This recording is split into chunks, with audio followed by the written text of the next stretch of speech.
আসসালামু আলাইকুম ওরহমতুল্লাহি ওবরাকাতুহু। হামিদা ওয়া মুসাল্লিয়া আম্মা বাদ। সমস্ত প্রশংসার একমাত্র মালিক হচ্ছেন আল্লাহ। আল্লাহ পাকের শুকরিয়া আদায় করি। নবী পাক সাল্লাল্লাহু আলাইহি ওয়াসাল্লামের উপরে অগণিত দরুদ সালাম এবং শান্তির ধারা বর্ষিত হোক, আল্লাহুম্মা আমিন। আমি সহজ সমাধান চ্যানেলের পক্ষ থেকে আবারও একটি ভিডিও নিয়ে আপনাদের সামনে উপস্থিত হয়েছি। ভাই সকল, আমরা হাদিসের পরিভাষা দেখতে গেলে দেখতে পাই যে যখন শেষ জামানা আসবে তখন হাজারে একজন জান্নাতে যাবে। আবার কোনো জায়গায় দেখি যে কোনো মুমিনকে আল্লাহ রাব্বুল আলামিন নিরাশ করবেন না।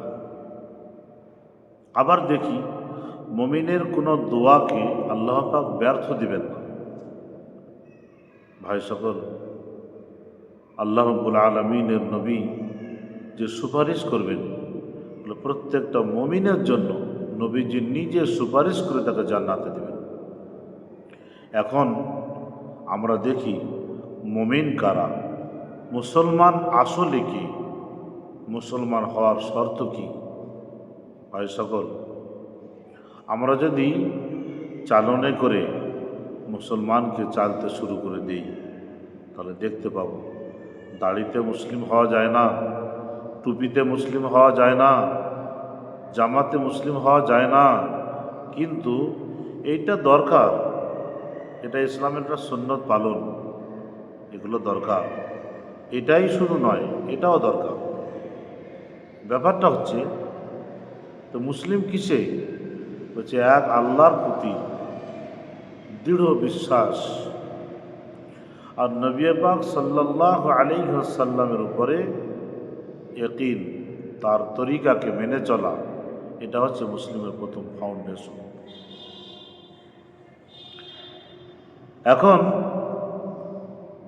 মুসলমানের যে গুণাগুণগুলো হবে, আল্লাহর প্রতি ইয়াকিন, মুসলমান যদি সত্যিকারে মুসলমান হয়, সে যখন অন্যের হক নষ্ট করবে, জমি জায়গা টাকা পয়সা কারো হক যখন নষ্ট করবে, কাউকে যখন ঠকাবে জেনে শুনে, তার ভিতরে যদি আল্লাহর পাওয়ার সম্পর্কে জানা থাকতো, তার ভিতরে যদি পরকালের হিসাব নিকাশের সম্পর্কে জানা থাকতো, এই বিষয়ের প্রতি যদি তার বিশ্বাস থাকতো, ইয়াকিন থাকতো, তাহলে এরকম কাজ সে কখনো করতে পারত না। আকার আকৃতিতে, দাড়িতে, টুপিতে, চলাতে ফিরাতে সে মুসলিম, কিন্তু তার আখলাকে, তার ব্যবহারে, তার চরিত্রে তাকে মুসলিম বলে পরিচয় পাওয়া যায় না। অহরহ মিথ্যা কথা বলে, অহরহ মানুষের মাল অন্যায়ভাবে ভক্ষণ করে, অহরহ মানুষকে ধোঁকা দিয়ে বোকা বানিয়ে ইনকাম করে, দুনিয়াতে বড় বড় বাদ মারে।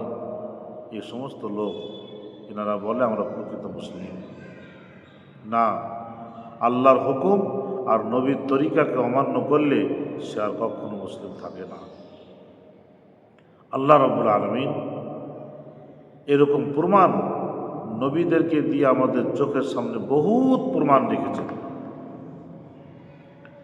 একটি প্রমাণ হচ্ছে নূহ আলাইহিস সালাম নবী, লূত আলাইহিস সালাম নবী। নূহ আলাইহিস সালামের বিবি, লূত আলাইহিস সালামের বিবি, তারা নবীদের বিবি হওয়া সত্ত্বেও সেদিন নবীরা সুপারিশ করে নিজের বিবিদেরকে জান্নাতে নিয়ে যেতে পারবে না, জাহান্নাম থেকে বাঁচাইতে পারবে না। নূহ নবী তার বেটাকে যখন নূহ নবী দিনের দাওয়াত দিচ্ছিলেন যে বেটা, তুমি যে রাস্তা ধরেছ, তুমি যে চলাফেরা করছো, তোমার যে আখলাক, এই সমস্ত জিনিস দেখে বোঝা যাচ্ছে যে তুমি আল্লাহ ভীরুতা তোমার ভিতরে নাই, তুমি আল্লাহ থেকে দূরে চলে যাচ্ছ, তুমি বেঈমানদের দলভুক্ত হচ্ছ। তারপরে এত বলার পরে যখন শোনেনি, নূহ নবীর সময় যে আযাব এসেছিল, যে বন্যা চালু হয়েছিল, নূহ নবীকে আল্লাহ সতর্কের জন্য নৌকা তৈরি করে নৌকায় চাপতে বলেছিলেন। যখন নৌকায় চেপে যাচ্ছিলেন, তখন দেখছেন নিজের সেই বেটা পানিতে হাবুডুবু খাচ্ছে। নূহ নবী আল্লাহকে বলছেন, আল্লাহ, আমার ওরসজাত সন্তান, আমার নিজের জন্ম দেওয়া সন্তান, একে একটু বাঁচতে দাও।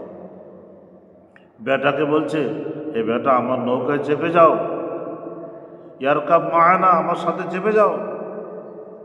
আল্লাহ পাক বললেন, ওয়ালা তুখাতিবনি আল্লাযীনা যালামু, হে নূহ, যদি ওই ছেলের দিকে আবার হাত বাড়াও তাহলে তোমার নবীর খাতার থেকে নাম কেটে দিয়ে জালেমের অন্তর্ভুক্ত করে দেওয়া হবে। ভাই সকল, নবীর বেটা হয়েও মুসলমান হয়ে থাকতে পারেনি, ইমানদার হয়ে থাকতে পারেনি। কেন? একটা জুলম শুধু করেছিল। ইব্রাহিম নবী তার পিতা আজর বেটাকে মূর্তি পূজার পরামর্শ দেয়, মূর্তি পূজার জন্য ডাঁটে, মূর্তি পূজার জন্য বলে, বেটা শোনে না। সেই জন্য বেটার উপরে 44 জারি করে। বেটাকে আগুনে নিক্ষেপ করার জন্য নমরুদের সঙ্গে পরামর্শ করে। ভাই সকল, এই বাপ, নবীর বাপ হওয়ার পরেও কিয়ামতের দিনে ইব্রাহিম নবীর চোখের সামনে তাকে জাহান্নামে ছুঁড়ে ফেলা হবে। বিশ্বনবী হযরতে মুহাম্মদ রাসূলুল্লাহ সাল্লাল্লাহু আলাইহি ওয়াসাল্লামের চাচা আবু তালেব নবীকে এত ভালোবাসার পরেও সে জান্নাত পায়নি। নবীকে এত ভালোবাসার পরেও নবীর সুপারিশ সেদিন কবুল হবে না। কারণ কি? কারণ হচ্ছে যে দুনিয়াতে নবীর অনুকরণ সে করেনি। দুনিয়াতে মানুষ অনেকে আমরা আছি, নবীকে ভালোবাসি, নবীর ভালোবাসা দিয়ে চোখে চুমা খাই, কিন্তু নামাজ নাই।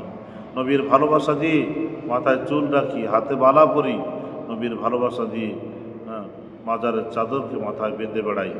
এগুলো ইমানদারের কোনো সিফত নয়।